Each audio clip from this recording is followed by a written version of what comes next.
구독, 좋아요, 알림 눌러주세요. 네, 안녕하십니까. 대현TV 진행자 김대현입니다. 오늘은 명동 자본시장, 옛말로 치면 사채시장인데 이곳에서 잔뼈가 굵은, 물론 지금도 명동에서 활동하고 계신 분입니다. 또 다른 직함으로는 교수님이시기도 합니다. 자, 한치호 여주대 겸임 교수님 모시고 사모펀드와 P2P 금융의 문제점을 짚어보도록 하겠습니다. 자, 한 교수님 나오셨습니다. 네, 안녕하십니까. 한치호입니다. 네, 반갑습니다. 네. 불러주셔서 감사합니다. 네, 제가 개인적으로 형님으로 모시는 분입니다. 네. 명동의 자본 사채시장 하면 무섭다, 이런 선입견이나 편견 가지고 계신 분들 계신데 그렇지 않습니다. 매우 좋으시고 훌륭하신 분입니다. 한 교수님, 요즘 네. 시장에 돈이 너무 많이 풀렸다. 네. 그래서 유동성이 네. 너무 크다. 그래서일까요? 그 부동산 시장하고 지금 주식 시장이 펄펄 끓고 있습니다. 그렇죠. 이런 형국인데 이런 상황에는 늘 이 사고가 터지게 마련입니다. 그렇죠. 네. 자, 요즘 가장 말썽인 사모펀드 하면서 봐. 요거 넘어가기 전에 참 우리 한치호 교수님이 몸담고 계신 중앙인터뷰. 예, 명동에 중앙인터빌이라는 회사가 있습니다. 대표자가 최영근 회장님이신데 중앙인터빌 간략하게 소개 좀 해주시죠. 저희 회사는 지금 한 업력으로는, 회사의 업력으로는 한 40년 됐고요. 40년이요? 네, 정보 제공해주는 업력으로는 한 20년 됐어요. 그래서 40년이면 명동 바닥에서 그야말로 잔뼈가 완전히 굵다. 예, 제가 아니라 저희 회장께서. 회장님께서. 그래서 네, 네. 아무튼 그런 정보를 축적한 걸 가지고 20년 전부터 기업의 부도 예측 정보나 기업의 평판 정보를 제공해주고 있어요. 그래서 기업의 부도 예측 정보, 평판 정보, 평판 정보 이런 것들을 제공해주고 있습니다. 그럼 왕년에 우리가 생각하던 식의 그런 명동 사채 시장하고는 차원이 다른 완전 거죠? 차원에서 좀 다른 그렇죠? 내용이죠. 네, 그래서 네. 20년 전부터 해주고 있고 금융기관들이 현재 회원사로 가입돼 있어서 리스크 예. 관리 같은 걸 사전에 그 리스크를 좀 줄일 수 있는 네, 그런 정보를 제공해주는 일을 하고 있습니다. 명동 시장, 자본시장의 새로운 발견입니다. 요즘 이제 좀 전에 말씀드린 대로 사모펀드가 조금 말썽입니다. 지금 이제 최근에 불거진 게 옵티머스 자산운용이 네. 있고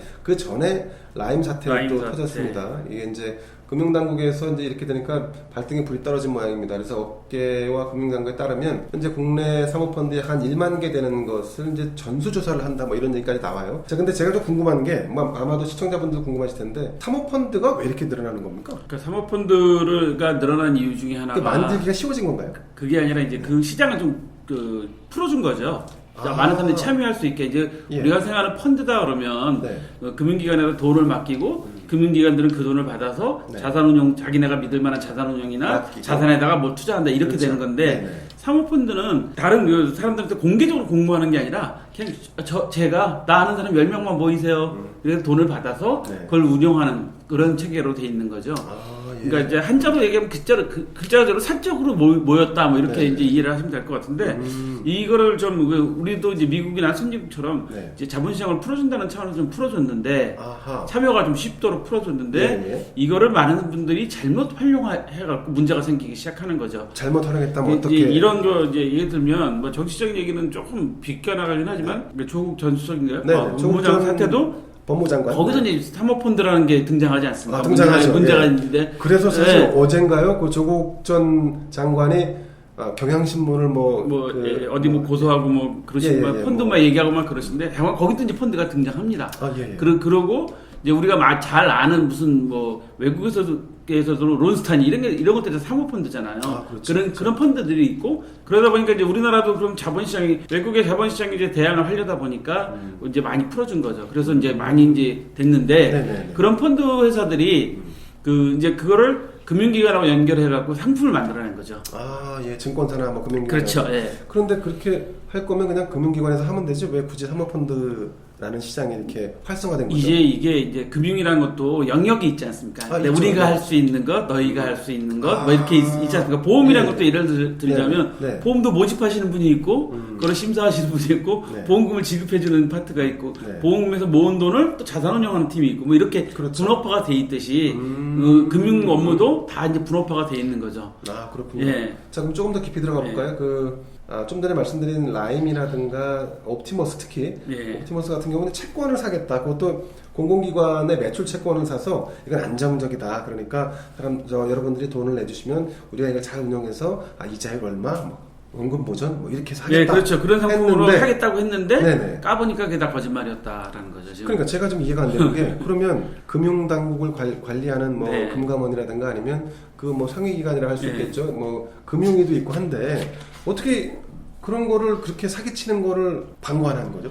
방치하는 거죠? 방관이라기보다는 네. 이게 법에 맹점이 좀 있어요. 아, 아시다시피 맹점이요?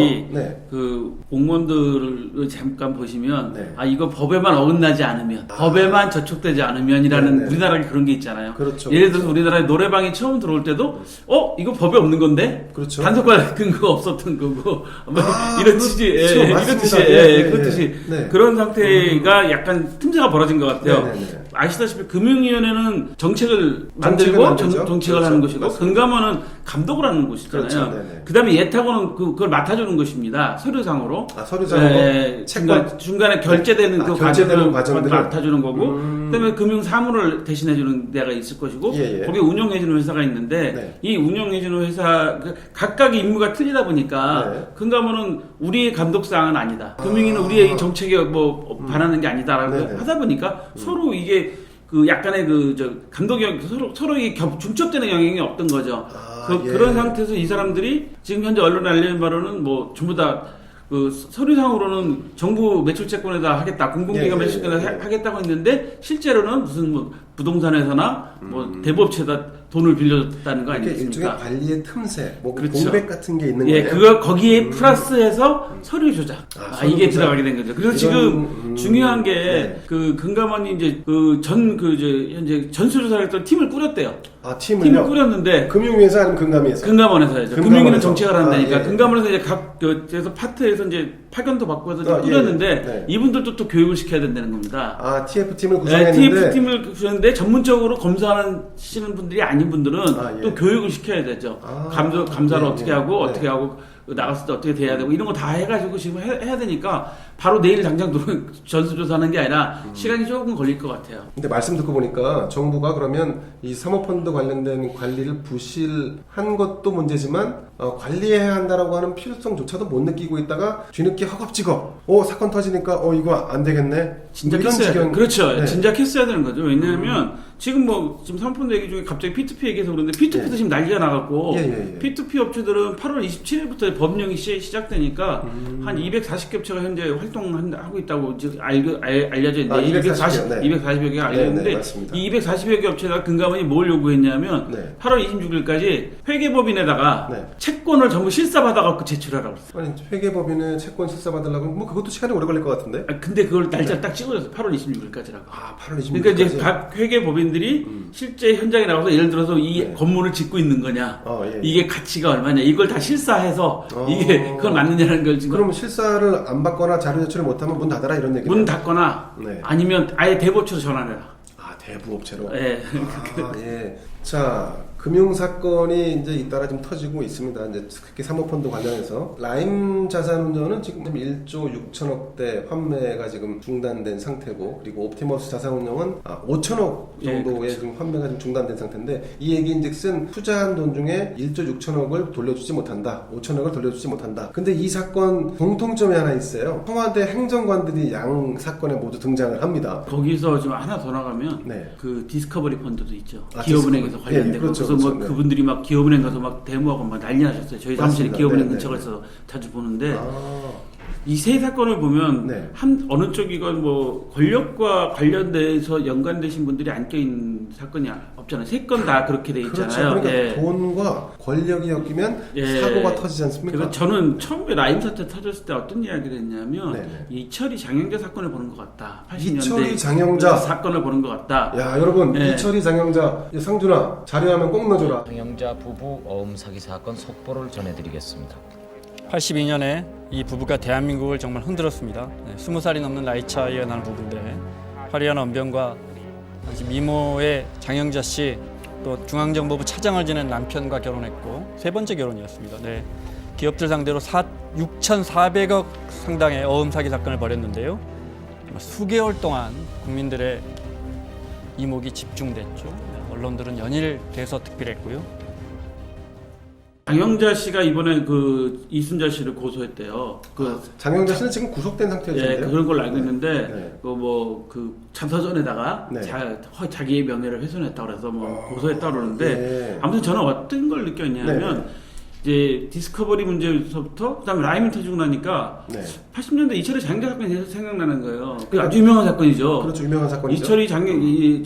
이철이 씨가 누굽니까? 저기에 그 이순자 씨의 작은아버지잖아요. 네, 맞습니다. 뭐 그런 예. 장영자하고 엮여가지고 1982년도인가에 그렇죠. 사기 그때도 이제 사건이 정치적으로 완전 전환되는 시점이고 사회적으로 약간 어떻게 보면 틈새가 있는 혼란한 시점이었어요.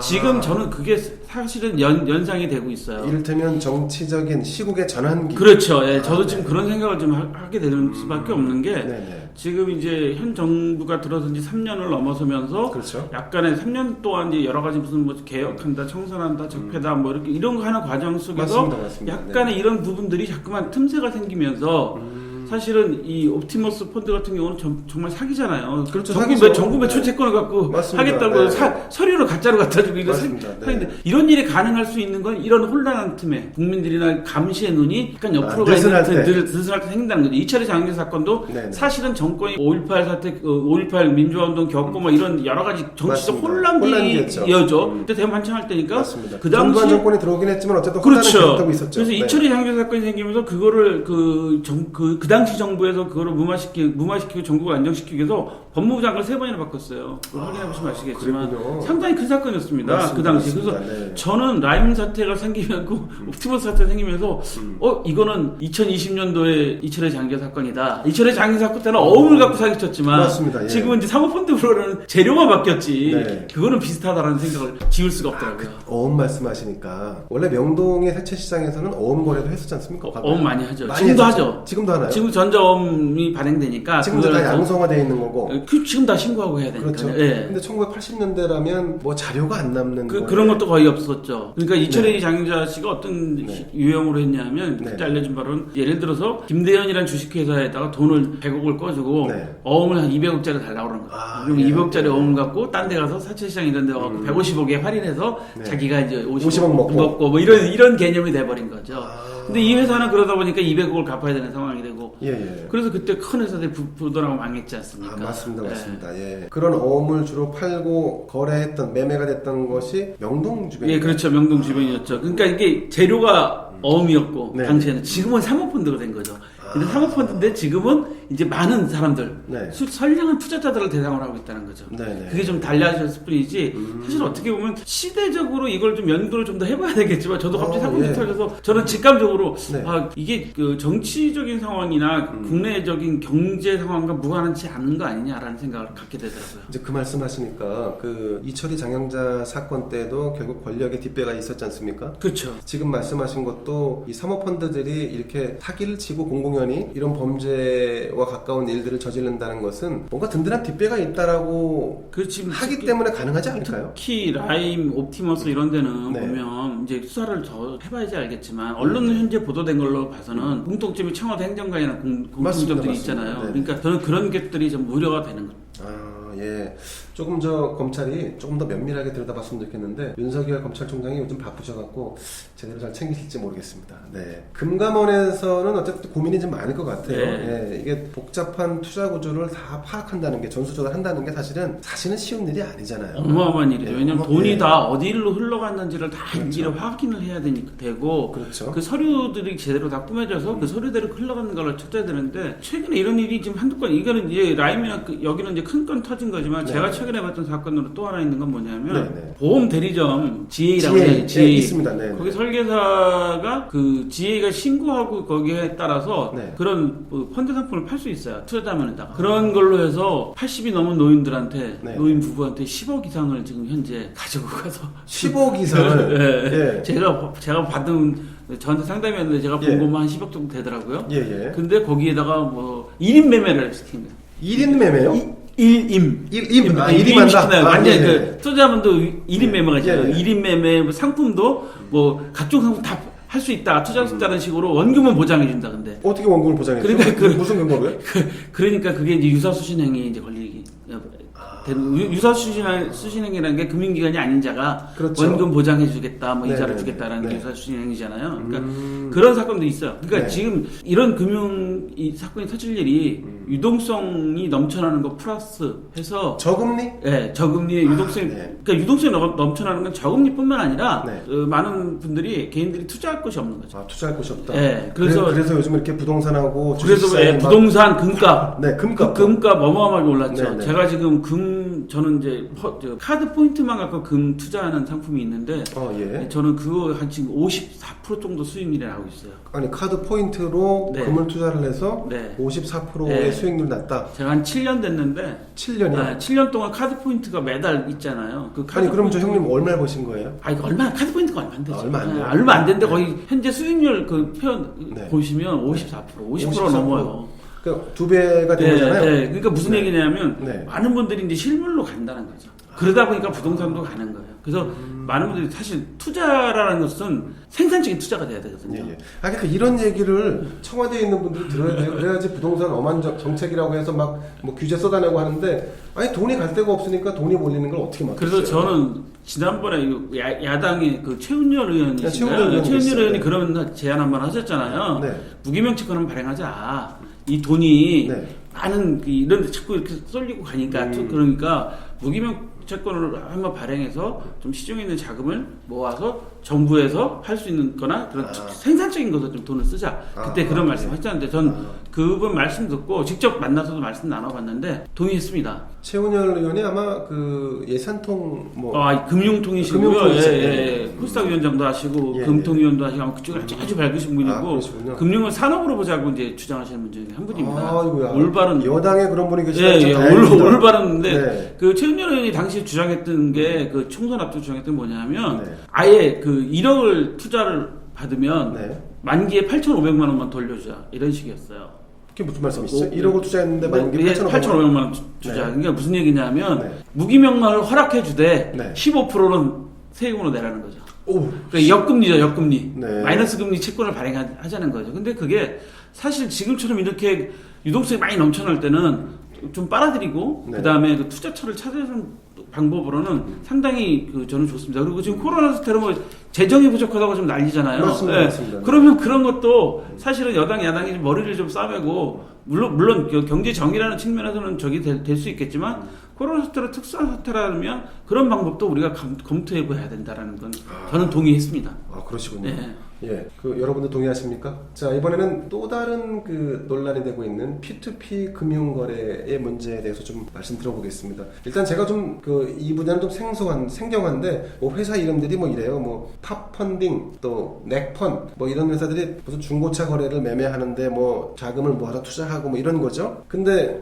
여기도 지금 문제가 되고 있다는 말씀이시죠? 이게 지금 심각한 상황에 지금 처해 있습니다. 아, 심각한가요? 예, 이게 네. 이미 우리나라보다는 중국이 먼저 한번 겪었어요. 예. 중국이 그런 대란을 겪어갖고 자, 뭐 일단 P2P부터 간략하게 설명해 주시죠. P2P를 간단하게 설명해 주면 이런 거죠. 제가 그 건물을 짓고 싶은데 금융기관에서 돈을 다 못 빌리니까 돈을 빌려주세요. 네. 자, 이런 건물이 있고 현재 어떤 상황이라고 이제 공개하고 네, 네. 그러면 그거를 개인들이 뭐 온라인상에서. 1,000만 원, 네. 1,000만 원, 500만 원씩 이제 투자를 하는 거죠. 그걸 이제 연계해주는 회사가 이제 P2P 회사죠. 그걸 중개해서 해주는 회사들인 거죠. 그러면 뭐 1년 있다가 8%의 수익률로 돌려드립니다. 이렇게 하면 8% 굉장히 고수익이네요. 고수익이니까 개인들이 많이 500만 원, 1,000만 원 개인 한도가 있어요. 그래서 예. 투자를 하시는 거죠. 그럼 네. 그 돈을 모아서 뭐 1억이면 1억을 여기 이 건물에 투자를 하는 거죠. 그런데 그 P2P 업체들이 문제를 일으킨 또 거죠. 문제를 일으킨 거죠. 예, 그렇죠. 예. 문제를 예. 일으킨 거죠. 이게 문제가 뭐냐면 P2P 업체들이 지금 이제 온특법에 온라인 온라인 투자 금융 연결 및 이용자 보호에 관한 법률이에요. 예. 이게 8월 27일부터 이제 시행이 시행이 되는데 됩니다. 네. 이 기등록 업체는 1년간 또 등록을 유예해 줍니다. 그러니까 예, 실질적으로 되는 건 내년이라고 봐도 사실 내년 8월이겠네요. 무관할 것 같다는 생각이 들어가는데 네네. 이제 문제는 뭐냐면 이 은성수 금융위원장이 이거 혁신적인 금융이라고 가서 얘기를 했는데 예. 그 업체가 지금 사고로 사단이 난 거예요. 금융위원장이 방문하셔서 장관급인 금융위원장이 방문해서 이거 좋은 혁신적인 업체야. 금융이다라고 혁신적인 금융이라고 얘기했는데 그 업체가 사고를 친 거죠. 사고 쳤어요. 그 업체는 이제 뭐냐면 팝펀딩 같은 경우는 현재 구속 기소가 됐어요. 근데 문제가 뭐냐면 대표가요? 예, 그렇죠. 네. 문제가 뭐냐면 TV 홈쇼핑. 홈쇼핑. 홈쇼핑에 네. 납품하는 업체에 돈을 빌려주는 것으로 네. 해서 이제 돈을 모았죠. 펀딩을 받아서 모아서 이제 거기다 준다고 했는데 하나가 부실나니까 또 다른 거 모아서 또 이렇게 또 메꿔주고 이게 쉽게 말하면 돌려막기가 된 거죠. 돌려막기. 예, 그러다가 이제 사단이 나서 이제 부족이 된 거고. 맥펀 같은 경우는 중고차 사는 데다 하겠다고 했는데 이것도 이제 부실이 나는 바람에 이제 우리는 돈을 돌려줄 수 없습니다. 이렇게 돼버린 사건이고요. 아니, 그럼 그렇게 온라인에서 500만 원, 1000만 원씩 돈을 투자했던 사람들은 돈을 다 날리는 거잖아요. 거의 날리게 되죠. P2P 같은 경우는 보장도 안 되잖아요. 보장도 안 되는 거죠. 그러니까 사모펀드 같은 경우는 자산운용과 뭐 증권사나 뭐 은행을 다 통해서 있으니까 약간 보전을 받을 수 있는 여지가 있는데 여지가 좀 있는데 이건 이거는 전혀 없는 거죠. 거의 없는 거죠. 예. 그리고 더 걱정되는 게 뭐냐면 명동시장에서 지금 파악한 바로는 이 어음도 이렇게 해요. 어음도요? 네. 어음도 그러니까 예를 들어서 A라는 회사 어음이 있습니다. 투자하실 분 그래서 어음이 1억짜리 같으면 뭐 500만 원씩 20명 이렇게 해서 투자하는데 이거는 더 문제가 뭐냐면 두 가지 위험성이 있는 게 어음 한번 부도나면 그냥 그 금액 다 날리는 거예요. 제로죠. 제로. 거의 제로가 되죠. 나중에 무슨 뭐 채권당 구상해서 해봤자 그 5%도 못 받아요. 그렇죠. 네, 그렇게 시간도 많이 걸리고. 맞습니다. 네, 그리고 두 번째로는 명동에서 그 심사에서 거절한 업체들, 그런 업체들께 그런 시장으로 거절당한 업체의 어음이 그런 데로 가고 있다는 지금 첩보가 있어가지고 저희도 지금 확인하고 있는 중인데 그리고 명동시장에서 그 적표가 굵은 그 선수들이 딱 안 된다고 한 거를 거기 시장에서 처리했다? 그러면 그 위험은 누구한테 갈까요? 선량한 투자자한테 가게 되는 거게 되겠죠. 그러니까 사실은 명동시장에 계신 분들이 아마 금융권에 계신 분들보다 더 귀신일 거예요. 네, 저희 같은 그렇죠. 경우는 제일 중요하게 보는 게 일단 CEO의 그 문제점부터 먼저 보거든요. CEO 리스크부터 기업 평판을 할 때 보면 그런 경우 저희가 많이 있었잖아요. 뭐 지금 뭐 얘기하기 업체 얘기해도 되나요? 뭐 피자 관련된 업체는 뭐 그 무슨 회장님 피자 해 이런 거 그 회장님 저기 무슨 그 갑질 때문에 그 위에 그 프랜차이즈 업주들이 손해 보게 되면서 그 회사 거의 지금 상장 폐지 거기까지 갔잖아요. 그러니까 돌리도 피자 뭐 이런 거 말씀이시군요. 그런 일들이 생기기 때문에 그런 리스크도 보고요. 그다음에 기업 문화도 보고 기업에서 하는 준법 정신 요즘에 ESG라고 그러잖아요. 그 ESG 평가도 좀 보고 그게 사실은 더 중요한 역할이기 때문에 P2P는 제가 지금 걱정하는 건 그거예요. 이런 상품들이 강남 아파트 사는 데도 P2P 상품이 있다는 거예요. 강남 아파트를 사는데 은행에서 대출 안 해주잖아. 막으니까 그 P2P로 돈을 모으는 거죠. 은행에서 대출 규제를 하니까 P2P로 예컨대 집 한 채 70%까지 대출을 해주다가 지금 40%까지 안 40%뿐이 아니니까 30%를 P2P로 채운다. 그렇죠. 그런 상품까지 지금 나와 있다는 거예요. 그렇습니다. 근데 이 P2P 업체들은 대부업체를 끼고 있나요? 끼고 해야 되는 게 법적으로 법적으로 맞습니다. 아시다시피 할부금융하는 데는 다 대법 등록을 해야 돼요.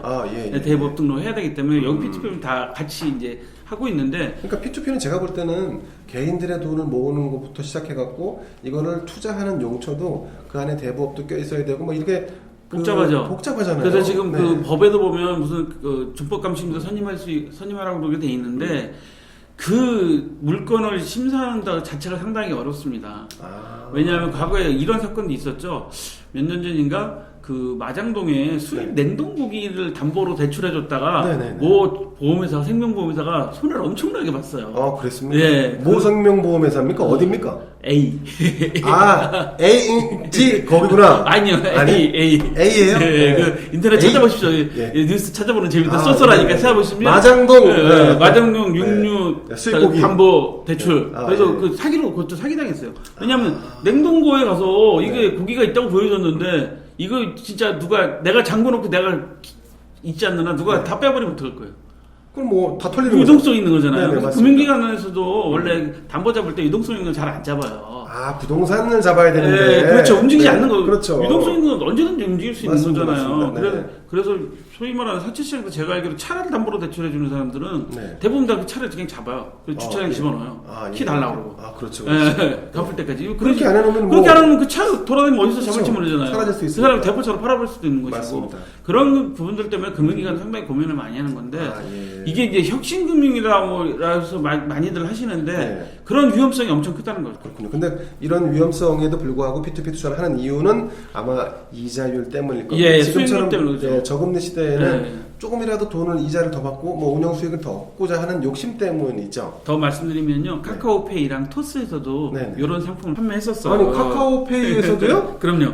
카카오페이하고 토스에서도 이 구조화 상품이라고 그래갖고 이런 거를 이렇게 그 조합시켜서 구조 상품이라는 게 여러 가지 상품을 합친 예. 거잖아요. 예. 그런 걸 상품을 팔다가 지금 다 중단시켜 버렸어요. 아. 50만 원, 100만 원 투자하는 걸로 이제 받다가 제가 이거 다 그랬습니까? 중단시켜 버렸어요. 왜냐하면 이거 하다 보면 네. 위험성이 있거든요. 리스크가 생긴다. 그럼요. 그러면 자칫하면 카카오페이나 토스의 신뢰성이 엄청나게 문제가 되는 거잖아요. 그렇죠. 그러니까 바로 중단시켜 버렸더라고요. 그래서 이런 구조화 상품 만드는 거 이게 이렇게 이해하시면 될 것 같아요. 우리 미국에서 금융사육이 났었잖아요. 예. 그게 금융위기 시작이 뭐였죠? 모기지였죠. 예, 모기지 모기 론이요. 상품도 신용도가 좋은 사람의 상품과 나쁜 사람의 상품을 막 섞어서 막 모르는 상태에서 팔아버린 거잖아요. 그러다가 이제 미국에서 그분들이 돈을 못 갚게 되니까 그게 부실화되다 보니까 네네. 그 상품을 한 2번, 3번 상품화 시켜서 팔아버렸으니까 저 끝단에서만 다 손해보게 되는 그런 현상이 일어나게 되는 거죠. 그렇군요. 자, 그러면 사모펀드든 아니면 P2P든 예. 지금 유동성이 워낙 커진 시장에서 어쨌든 정부가 제대로 관리하는 수밖에 방법이 없는 거죠. 개인은 지금 아니 그렇다고 투자를 하지 말라고 할 수도 없는 그렇죠. 그래서 이거를 혁신금융에서 좀 해야 되는데 사실은 예. 그러면 개인들도 그 사업하시는 분들도 사실은 처음에는 선한 의지로 시작했을 거예요. 그렇겠죠. 근데 옵티머스 같은 경우는 선한 의지가 아닌 것 같고 거기 좀 약간 아니 안티가 있을 것 같아요. 서류를 다 조작했으니까 그거는 네. 선한 의지가 그 아닌 거고 이름은 멋진데. 네. 근데 제가 왜냐면 처음 좋은 의지로 시작했는데 부동산이 뭐 어떻게 예를 들어 부동산을 담보로 했는데 부동산에 문제가 생기면 예. 당연히 손해볼 수밖에 없는 구조가 되는 것이고요. 네. 근데 어음 같은 경우 말씀드린 어음 그래서 부도나 버리면 그 손해 누가 다 갖고 갑니까? 맞습니다. 예, 그래서 예를 들어서 투자를 내가 해서 어음 같은 경우는 투자를 해서 뭐 10%씩 연 10%씩 수익률을 가졌다. 근데 한 번 실수하면 혹 날아가죠. 길이 다 날아가는 거죠. 그렇죠. 그러니까 그런 위험성이 있다는 거를 아셔야 되는 거예요. 그래서 그분들도 이제 정직하게 하고 싶어서 하시겠지만 그 네. 업체들이 정말 전문성이 뛰어나야 되거든요. 그렇죠. 업체들의 전문성 없이는 이게 혁신금융이라고 해서 다 되는 게 아닙니다. 예, 맞습니다. 자, 업체들이 전문성이 있냐 없냐를 알아보고 싶다. 한치호 교수님께 연락을 주시면 좋을 것 같습니다. 오늘 좀 새로운 코너의 첫 방송인데 이야기하다 보니까 좀 시간이 길어졌습니다. 자, 여러분 매주 한 차례씩 우리 한치호 교수님 모시고 명동의 자본 사채 시장과 관련된 이야기 풀어보도록 하겠습니다. 아마 이제 다음 주부터는 명동에서만 좀 겪을 수 있는 그런 조금 더 재미나고 또 알찬 내용 같이 하게 되지 않을까 싶습니다. 자, 오늘 방송 함께 해주신 한치호 교수님께 감사드립니다. 감사합니다. 교수님 인사드리시죠. 예. 네. 저도 즐거웠고요. 금융이나 이 경제를 바라보는 시각을 좀 더 깨인 시각으로, 넓은 시각으로 바라봤으면 좋겠습니다. 감사합니다. 자, 감사합니다.